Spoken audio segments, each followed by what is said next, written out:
Hey there, it's Peter Honore with deathofmyreligion.com, and I'm here with another Logical Defense. Today we're going to be discussing the issue of relationships. So, I had a friend ask me, hey Pete, what's the purpose of relationships?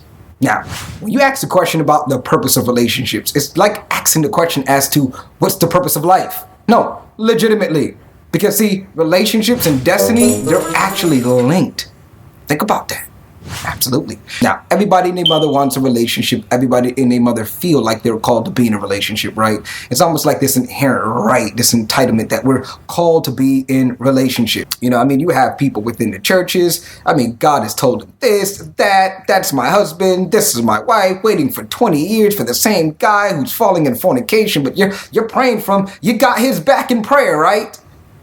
And then you got the guy sitting there like, man, that girl right there, she's definitely my wife. I know it. And then she gets engaged and get married. And he's like, God, you're going to do it. You're going to cause him to get divorced. And I'm like, okay, dude, whatever you want, dude, whatever you want. Then you have the individual who's like, I'm going to sit here and I'm going to wait.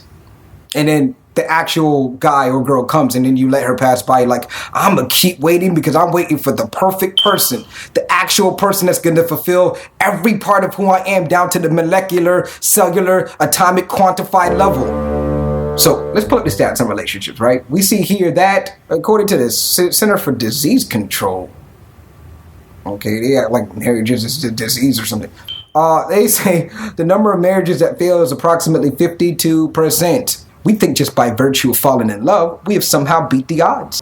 The odds are really not about falling in love. It's about staying in love, right? So how do you create an environment, a situation to where love can be ensured, almost guaranteed? That's the fundamental question.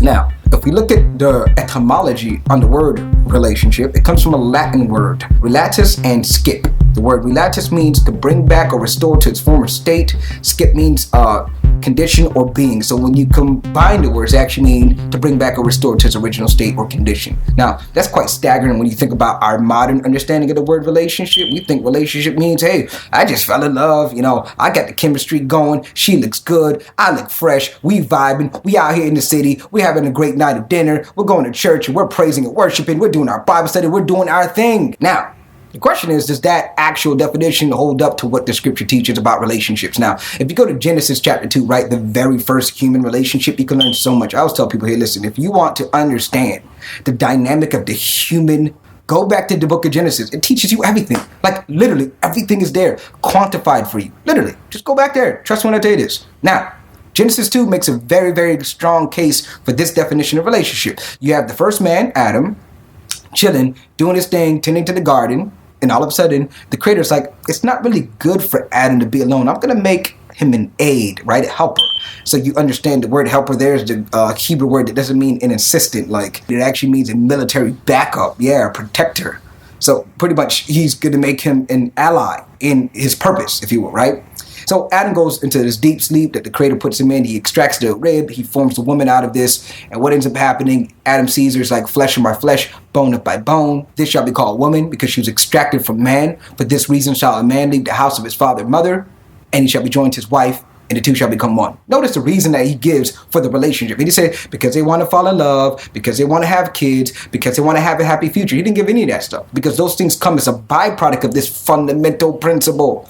He says the man should cleave to his wife for this reason. Cleave to his wife for this reason? What? Yes, because see, once the rib was extracted from Adam, he was no longer in his original conditional form. So the only way for him to be in his original conditional form again is to cleave to his wife and become one, brought back to his original state or purpose. You see, that's the historical definition, the ancient definition of relationships. Now, when you become married, you become one, a single unit, right? But how can two walk unless they agree? Think about it. And so you're doing your little thing, you're having fun, and everything is all gravy, it's all good, but you're still having the fundamental problem of purpose, right?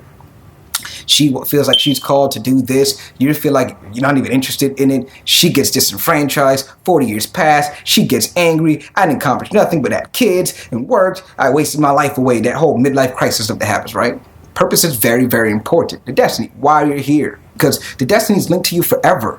So if you can deposit that relationship within your destiny, you can almost guarantee success, really. And so I always tell people here, listen, if you're not ready to answer the question as to why you're here, what's the point of you asking me the question about relationships? I think Peter the Apostle said it the best when he said, husbands, dwell with your wives in accordance to knowledge. That's the Greek word gnosis, which means intelligence. Like, actually employ intelligence in your relationship with her. Before we start asking the question, should I be in a relationship? Am I interested in this girl? Is this guy the one? And all the stuff that goes into just the mechanics of attraction, right? We need to ask the fundamental question as to why am I here? What's my purpose, my destiny? Because that person is going to be your partner in it. Think about it. Just to give you a greater understanding of what I'm talking about, I personally authored an ebook for every single one of you. It's a free download. Everyone you can have it. It's called Relationship, right? The non-religious guide to relationship and destiny.